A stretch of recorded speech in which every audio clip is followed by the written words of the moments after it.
I'm no longer your investor. Apologies? Ask the parasite. 3 years with Anna felt like constructing something genuinely substantial and lasting. I'm an attorney specializing in corporate litigation. She worked as a paralegal while pursuing her JD at one of the most prestigious law schools in the state.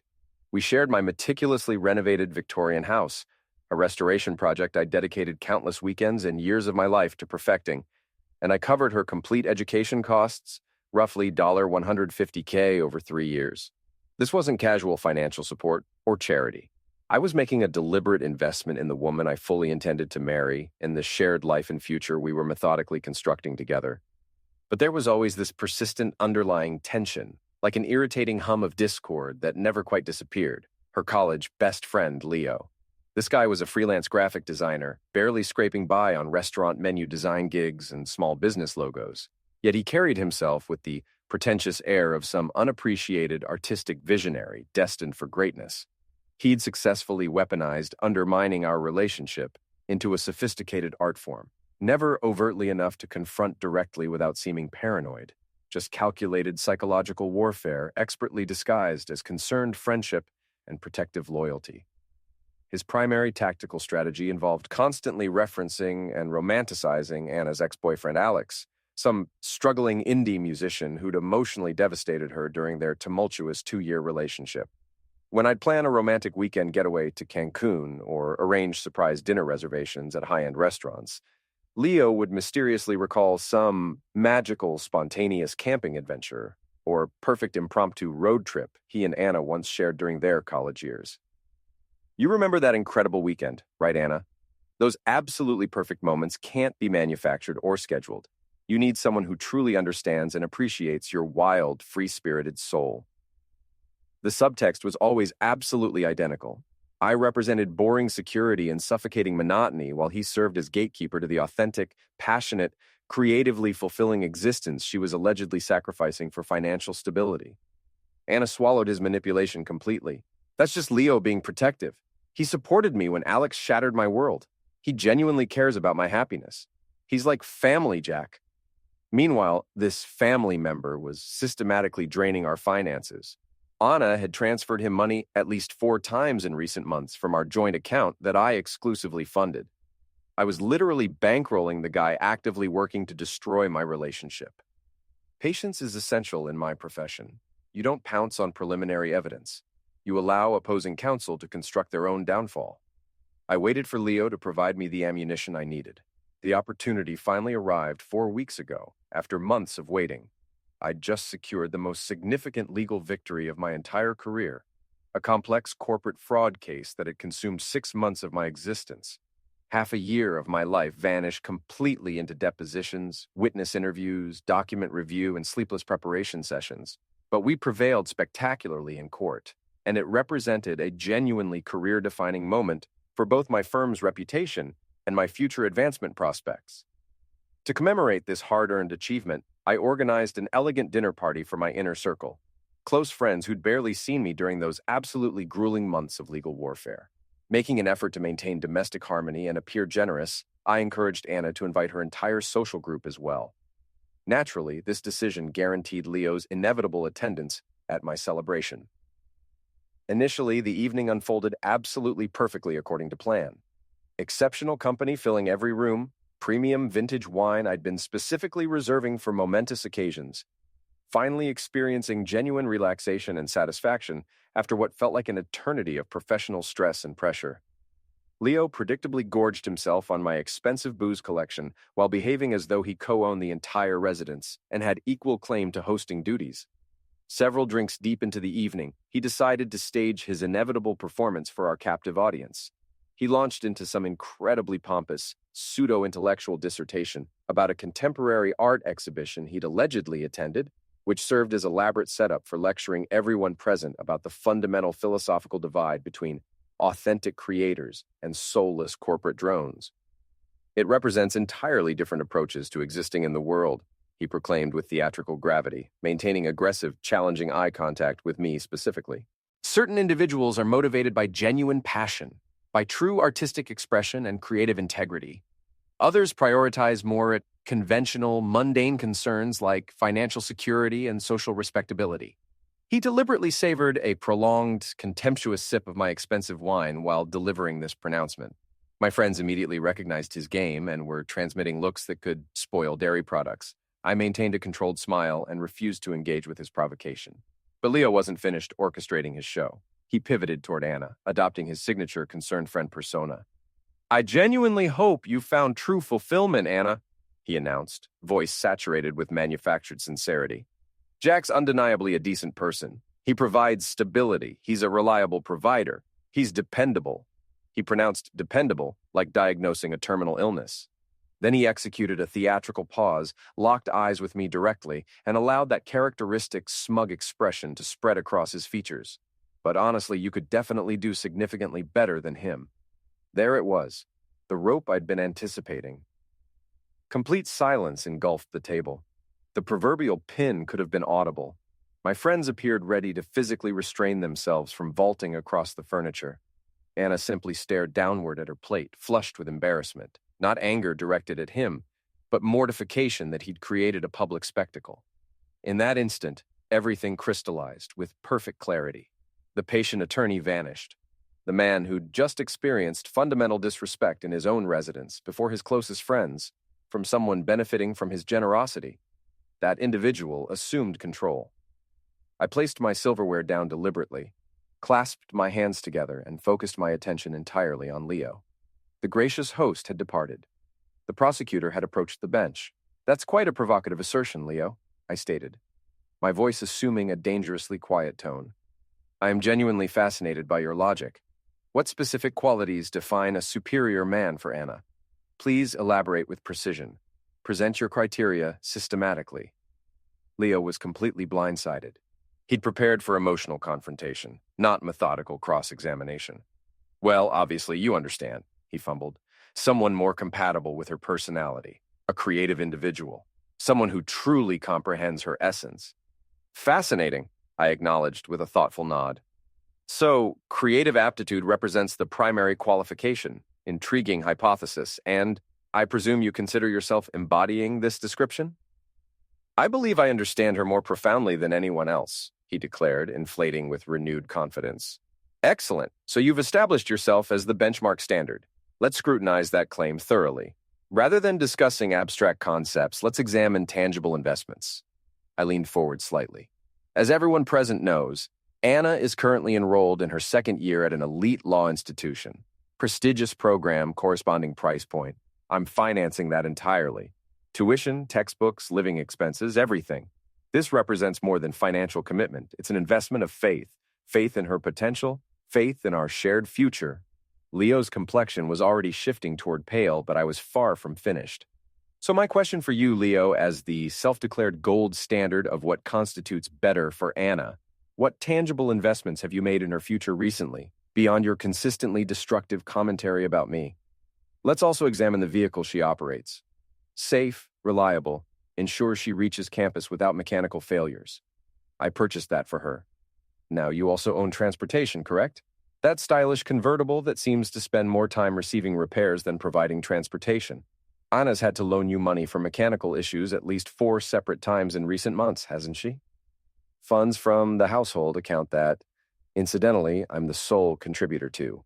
So in very literal terms, I'm not just investing in Anna's future, I'm also subsidizing your transportation expenses. You're welcome for that." One of my dinner guests actually snorted with barely suppressed amusement. Leo appeared as though he'd been physically struck. "And finally," I continued, leaning closer, my voice dropping to an even lower register, "let's discuss this residence. The shelter above her head. I own this property. I manage the mortgage payments. I handle maintenance when systems fail. You, conversely, have been delinquent on your rent payments so frequently that Anna has repeatedly covered your obligations, once again, using income I generated." I reclined in my chair, prepared for the closing argument. "So, allow me to summarize your position for our audience here. You're contending that a man who provides stable housing, dependable transportation, and completely funded elite education somehow represents an inferior choice, and that a superior alternative would be someone who functions as a financial drain, who depletes her resources and repays her generosity by systematically sabotaging her relationship from what can only be characterized as pathetic, transparent, and profoundly disturbing obsession. Does that accurately represent your position, Leo? The room had become absolutely silent. Leo remained seated there, completely destroyed, like a witness who'd just been methodically dismantled during testimony. He couldn't even formulate words. I surveyed my friends, who were observing Leo with undisguised contempt. Then I focused on Anna. Her expression displayed a turbulent mix of emotions, but the dominant one wasn't relief or appreciation. It was pure, incandescent rage. She erupted from her chair with such violence that the legs scraped harshly against the flooring. Her entire body trembled. "I cannot believe you just humiliated him like that," she hissed venomously. "You destroyed him in front of everyone present." "He destroyed himself, Anna," I responded, suddenly feeling profoundly exhausted. "I simply presented the factual evidence." "Apologize to him immediately," she demanded, her eyes blazing with fury. "Apologize to my best friend for what you just did. Apologize right now or we are finished." And there it materialized, the ultimatum, the final piece of evidence I needed. She was standing beside the wreckage of a man who'd just been exposed as a manipulative parasite, and she was defending him. She was choosing his side over mine. The love I'd harbored for her didn't gradually fade in that moment. It was executed instantly. I observed her and experienced perfect clarity for the first time. I didn't become angry or raise my voice. I simply smiled.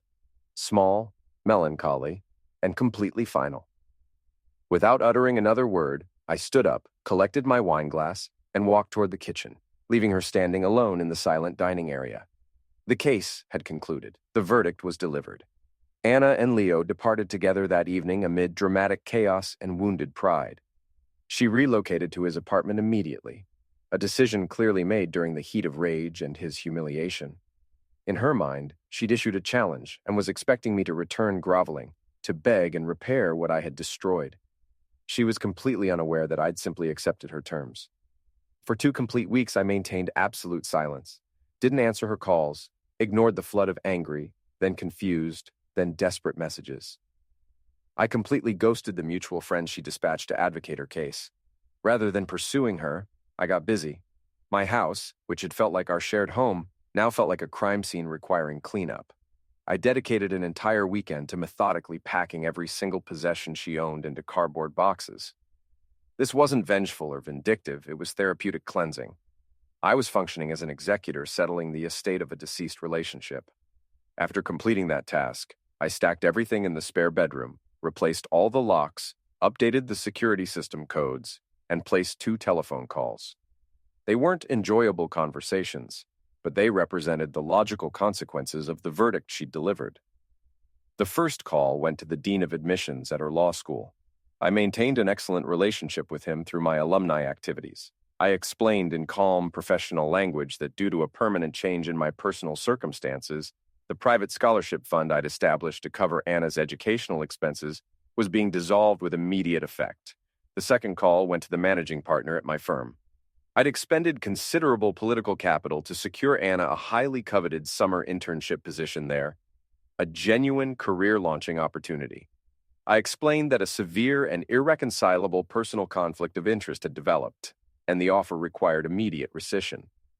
I derived no satisfaction from these actions, but my support had been entirely predicated on the foundation of our partnership. She'd demolished that foundation with a sledgehammer. The entire structure was collapsing. Precisely 2 weeks following the dinner, she appeared at my doorstep. I observed her through the security camera, fumbling with her old key, confusion transforming to panic when it failed to function. Eventually, she pressed the doorbell. I opened the door while maintaining the security chain attachment. She looked absolutely terrible. The righteous indignation had vanished, replaced by weary desperation. Cohabiting with a financially struggling narcissistic artist had evidently provided a harsh education in reality. "Jack, we need to have a conversation," she said, her voice barely audible. "No, Anna, we don't," I responded calmly. "You made your choice. The discussion is concluded." "You can't simply discard 3 years over a single argument," she pleaded, tears beginning to form. I was furious. I wasn't thinking rationally. It wasn't an argument, I clarified. It was a moment of truth. You were presented with a clear choice between your partner and the man who'd been systematically attempting to destroy our relationship. You chose him. You demanded I apologize to him. You chose to defend the parasite. That's not something I can overlook. Panic began settling in as she realized I wasn't yielding. But everything we had planned, she stammered. Law school, the internship, our entire future. Yes, regarding that, I said, allowing the silence to extend. Your final semester tuition is due next week, isn't it? I hope you and Leo have that situation resolved, because my investment in our future has been permanently terminated. Her face drained of all color. What? She whispered. And that internship at my firm, I continued mercilessly. That offer has been withdrawn. The firm treats conflicts of interest very seriously. She actually stumbled backward, hand flying to cover her mouth. That internship was her golden opportunity, and the future she'd been so confident about was dissolving before her eyes. You can't do that, she whispered, voice fracturing. Jack, please. You can't. I already have, I stated simply. Actions generate consequences, Anna. You presented me with an ultimatum. Apologize or we're finished. I selected finished. Now you must live with what that decision means. Go ask Leo for assistance, the man who's supposedly so much better than me. I'm confident his creative genius includes a strategy to cover your $50,000 tuition and replace the career you just sacrificed. I closed the door on her tear-streaked face. I didn't feel happy or sad or vindicated. I simply felt quiet and complete. The trial had ended. The aftermath unfolded exactly as predictably as expected. Anna's carefully constructed life completely disintegrated. She was forced to withdraw from law school just months before graduation. The dream died. The degree became worthless. She and Leo are apparently still cohabiting in his cramped apartment, which, according to mutual friends, represents a special kind of torment. She's consumed with resentment for what he cost her, and he's trapped with a woman who serves as a constant, bitter reminder of his own inadequacy and failure. He obtained the girl, but he got a broken version that he lacks the resources to repair. I didn't execute any of this for revenge or to inflict pain. I did it for myself, for my own self-respect and mental health. A relationship is fundamentally a contract built on mutual respect and loyalty. She violated the most basic terms of that contract when she chose to defend and prioritize a man who had openly insulted and disrespected me in my own home. My actions weren't punishment. They were simply enforcement of natural consequences. She wanted to understand what finished really looks like. Now she knows. It means the support stops, the investment ends, and the person who was constructing your future walks away, leaving you in the wreckage of the life you helped destroy. The case is closed, and there are no appeals available.